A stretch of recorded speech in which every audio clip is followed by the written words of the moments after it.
Hello नमस्कार, आप सभी का बहुत बहुत स्वागत है हमारे चैनल पर। तो जैसा कि आप लोगों को ज्ञात होगा, आपके अपने चैनल के माध्यम से Hindi, TGT, PGT, net, JRF जैसे आदि एग्जाम की तैयारी कराई जाती है। साथ ही विभिन्न प्रकार की प्रतियोगी परीक्षा के सामान्य हिंदी पाठ की तैयारी कराई जाती है। जो लोग चैनल पर नए हैं, चैनल को सब्सक्राइब जरूर करें, वीडियो अच्छा लगे लाइक शेयर जरूर करें, साथ में बेल आइकन प्रेस करें, जिससे कि मेरा जो भी नया वीडियो आए उसका नोटिफिकेशन आप तक पहुँचे।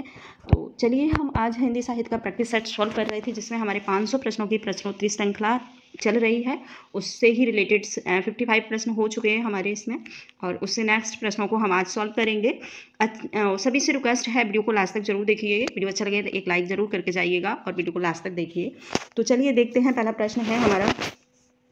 पहला प्रश्न है, 55 हो चुके थे प्रश्न, 56 से हम अपना स्टार्ट करेंगे। और पहला प्रश्न है, प्राणों का सौदा संस्मरण किसका है? अच्छा सा प्रश्न है, प्राणों का सौदा संस्मरण। ऑप्शन है श्री राम शर्मा है, महादेव वर्मा है, रामलाल त्रिपाठी हैं और उपेन्द्रनाथ अस्क हैं। तो आंसर हमारा फर्स्ट सही हो जाएगा। श्री राम शर्मा के द्वारा ही प्राणों का सौदा संस्मरण लिखा गया है। माना जाता है श्री राम शर्मा मूल रूप से शुद्ध शाकाहारी थे, और इन्होंने इसी आधार पर प्राणों का सौदा जो संस्मरण लिखा है वो पशु पक्षियों के हत्या के ऊपर लिखा है। तो इसी आधार पर आंसर हमारा फर्स्ट सही हो जाएगा, श्री राम शर्मा। इसके बाद प्रश्न है, अंतर्नाद गद्य गीत किसकी रचना है? अच्छा सा प्रश्न है, नया प्रश्न है। अंतर्नाद किसकी रचना है? ऑप्शन है वियोगी हर है, ब्रह्मदेव है, रघुवीर शाह है और दिनकर है। तो आंसर हमारा हो जाएगा रघुवीर शाह। रघुवीर शाह के द्वारा लिखा गया है अंतर्नाद गीत, और साथ ही इसमें वियोगी हर के द्वारा भी लिखा गया है। इन्होंने लिखा है अंतर्नाद गद्य काव्य। ठीक है, इनका गद्य काव्य है वियोगी हर का, और रघुवीर शाह का गद्य गीत है। बस इतना ही डिफरेंस है, तो आप लोग इसे अच्छे से समझ लीजिए। इसके बाद नेक्स्ट दूसरा प्रश्न है, ममता कालिया की आत्मकथा कितने शहर में कितनी बार प्रकाशित वर्ष है? तो ये हमें बताना है कि ममता कालिया के द्वारा जो प्रमुख आत्मकथा लिखी गई थी कितने शहरों में कितनी बार उसका प्रकाशन वर्ष बताना है। ऑप्शन हमारे सामने है 2010 है, 2012 है, 2015 है, 2011 है। तो आंसर जो हो जाएगा हमारा फर्स्ट डी सही हो जाएगा। 2010 में इनकी प्रमुख पत्रिका निकाली गई थी, आत्मकथा निकाली गई थी। इसका प्रकाशन 2010 में किया गया है, 2010 में। साथ ही इसका एक और चीज़ इसमें मिलती है, वो ये है कि 2012 में इनको इसी रचना पर एक पुरस्कार दिया गया था। पुरस्कार था द्वितीय सीता पुरस्कार। ठीक है, तो 12 में इन्हें ये पुरस्कार दिया गया था, 10 में इसका प्रकाशन हुआ था। आंसर हमारा डी सही होगा। इसके बाद नेक्स्ट दूसरा है, राख की लपटें किसकी रचना है, किसकी आत्मकथा है? आंसर जो ऑप्शन है हमारे सुभाष चंद्र बोस है, और पुरुषोत्तम दास टंडन है, राजेंद्र यादव है, सुमित्रा नंदन पंत हैं। 4 ऑप्शन है, तो आंसर हमारा बी सही हो जाएगा। पुरुषोत्तम दास टंडन के द्वारा प्रमुख रचना लिखी गई है आत्मकथा राख की लपटें। बहुत ही महत्वपूर्ण रचना रही है, बहुत बार रिपीट हुई है प्रश्न एग्जाम में, तो आप इसे 2022 के लिए मेंशन करके रखिएगा। इसके बाद प्रश्न आता है 60। प्रश्न है, सौंदर्य की नदी नर्मदा यात्रा वृतांत किसकी रचना है? अच्छा सा प्रश्न है, नया प्रश्न है, तो आप लोग इसे 22 के लिए अपने नोट्स में मेंशन करके रखिए। ऑप्शन है अज्ञे है, निर्मल वर्मा है, भगवती चरण उपाध्याय है और अमृतलाल बेगड़ हैं। तो आंसर हमारा 4 सही हो जाएगा। अमृतलाल बेगड़ के द्वारा ही प्रमुख रचना लिखी गई है। ठीक है, सौंदर्य नदी नर्मदा, तो आंसर हमारा सही हो जाएगा डी। ठीक है, इसके बाद नेक्स्ट दूसरा प्रश्न है, हिंदी का प्रथम आत्मकथा लेखक हैं।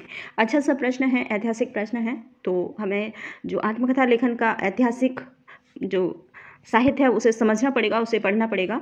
तो आंसर जो ऑप्शन है हमारे, बनारसी दास जैन है, भारतेंद्र हैं, राहुल साकृत्यायन हैं और हरबंस राय बच्चन हैं। तो हरबंस राय बच्चन का हमने ऊपर बताया है, इनकी प्रमुख रचना वो आत्मकथा रही है क्या भूलूं क्या याद करूं, और इसके 4 भाग किए गए हैं। ठीक है, इसके बाद जो आंसर आता है वो है बनारसी दास जैन का। बनारसी दास जैन ने ही हिंदी की प्रथम आत्मकथा लेखन किया है। तो और इसका जो नाम था अर्धकथानक अर्धकथानक के नाम से ये प्रमुख रचना लिखी गई थी, हिंदी में पहली आत्मकथा मानी जाती है। और इसका जो प्रकाशन हुआ था 1961 में, 1961 में इसका प्रकाशन हुआ था। तो आंसर हमारा फर्स्ट सही हो जाएगा। ठीक है, इसके बाद नेक्स्ट दूसरा प्रश्न है, लोकतंत्र से यंत्रलोक तक किसका यात्रा वृतांत है। अच्छा सा प्रश्न है, लोक यंत्र से तंत्रलोक तक किसका यात्रा वृतांत है। ऑप्शन है विष्णु प्रभाकर है, नागेंद्र है, धर्मवीर भारती है और श्रीकांत वर्मा है। तो आंसर जो होगा वो हो जाएगा हमारा नागेंद्र। ऑप्शन सही होगा जो सेकंड वाला, ठीक है। नागेंद्र के द्वारा लिखी गई है यंत्रलोक से तंत्रलोक तक यात्रा साहित्य। इसके बाद नेक्स्ट दूसरा प्रश्न है, विकलांग श्रद्धा का दौर किसकी रचना है, किस प्रकार की विधा है, ये पूछा है। इसमें दो प्रश्न बनते हैं, किसकी रचना है और किस प्रकार की विधा है, तो दोनों को ही आप लोग याद रखें।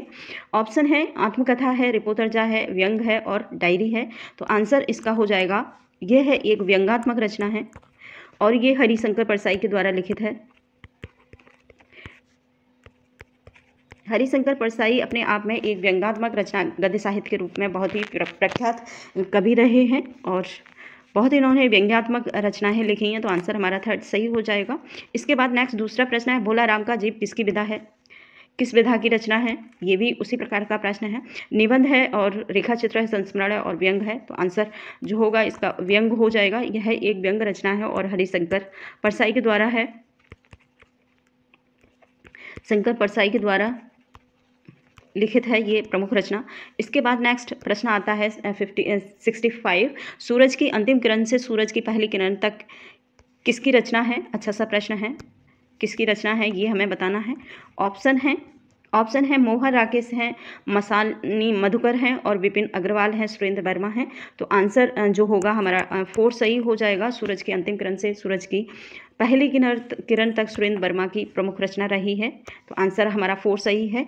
इसके बाद नेक्स्ट प्रश्न आता है, दीवान खाना किसका रेखा चित्र है।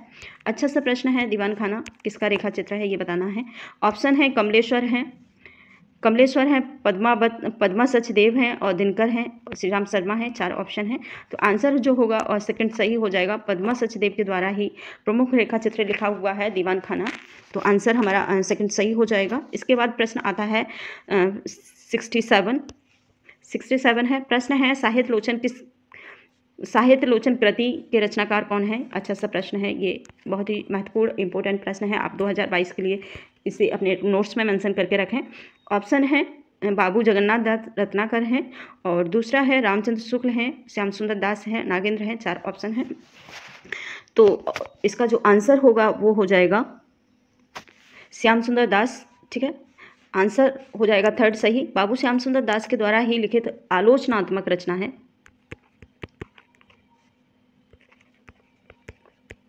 आलोचनात्मक रचना है इनकी ये, ठीक है। आप थोड़े राइटिंग को समझने की कोशिश करें क्योंकि टेढ़ा मेढ़ा हो जाता है और थोड़ा सा मैनेज करें मेरे साथ।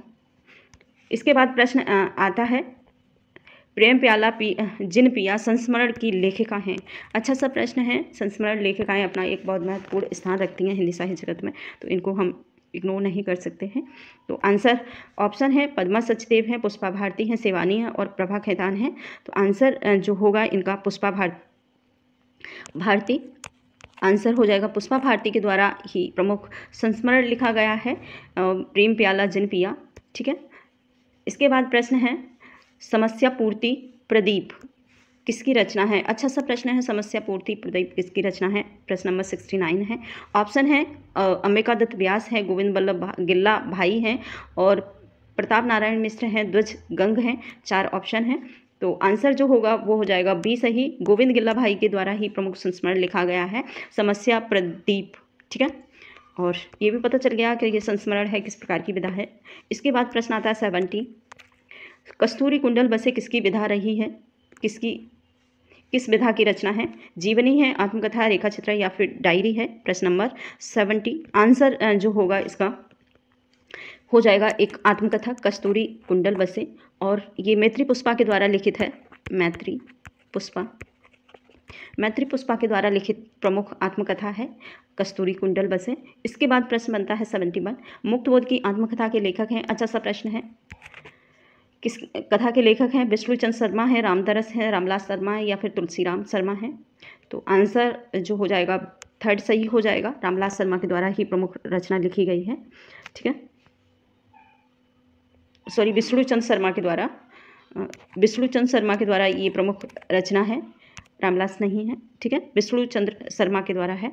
इसके बाद दूसरा प्रश्न है 72, अर्धकथा किसकी आत्मकथा है। अच्छा सा प्रश्न है, ऊपर भी बताया था अर्धकथा, वहाँ पर अर्धकथानक था, इतना याद रखें, ऊपर अर्धकथानक था, यहाँ पर अर्धकथा किसकी आत्मकथा है ये बताना है। तो प्रश्न नंबर 72 का ऑप्शन है नागेंद्र है, राजेंद्र यादव है, विष्णु प्रभाकर और यशपाल हैं। तो आंसर जो होगा नागेंद्र हो जाएगा, वो नागेंद्र हो जाएगा, आंसर हमारा फर्स्ट सही होगा। इसके बाद नेक्स्ट दूसरा प्रश्न है अंतिम अध्याय किसका संस्मरण है। सभी संस्मरण और आत्मकथा मोस्टली बहुत एग्जाम में परेशान करते हैं हम सभी को, तो इसीलिए इसमें थोड़े से प्रश्न हट कर रखे हैं। आत्मकथा और नॉर्मली तो सभी पढ़ ही लिए होते हैं, तो इनका थोड़े से हटकर प्रश्न है। ऑप्शन है शिवपूजन सहाय हैं और पद्मलाल पुन्नालाल बख्शी हैं, कमलेश्वर हैं और परिपूर्णानंद हैं, 4 ऑप्शन हैं। तो आंसर जो होगा हो जाएगा शिवपूजन सहाय, आंसर हमारा फर्स्ट सही हो जाएगा। अंतिम अध्याय जो संस्मरण है शिवपूजन सहाय के द्वारा लिखा गया है, ठीक है। इसके बाद प्रश्न है हमारा 474 स्मृति का छंद। अच्छा सा प्रश्न है, स्मृति का छंद किसका संस्मरण है। रामदरस अवस्थी का, अजीत कुमार का, रविंद्र कालिया का या फिर रामदरस का। तो आंसर जो हो जाएगा इसका 4 सही हो जाएगा, रामदरस के द्वारा ही लिखा गया है प्रमुख और संस्मरण स्मृति का छंद। तो आंसर हमारा 4 सही हो जाएगा, रामदरस सिंह, ठीक है। इसके बाद लास्ट प्रश्न बनता है हमारा प्रश्न नंबर 75, 10 द्वार से सोपान तक किसकी आत्मकथा है। अच्छा सा प्रश्न है। ऑप्शन है हजारी प्रसाद द्विवेदी हैं और सुमित्रा नंदन पंत हैं, जयशंकर प्रसाद हैं और हरिवंश राय बच्चन हैं। तो आंसर हमारा 4 सही हो जाएगा। हरिवंश राय बच्चन के द्वारा ही ये प्रमुख रचना लिखी गई है 10 द्वार से सोपान तक, और इसके 4 भेद हैं, ऊपर हमने बताया था इसके 4 भेद हैं, नीड से निर्माण, अंधेरे से दूर और नींद का निर्माण और क्या भूलूं कि याद करूं और 10 सोपान से, ठीक है। इस प्रकार से 10 द्वार से सोपान तक ये प्रमुख इसके पाठ किए गए हैं। तो आज इतना ही। नेक्स्ट दूसरे वीडियो में हम 76 से हम अपने इन प्रश्नों को आगे बढ़ाएंगे। तो आज इतना ही। Thank you.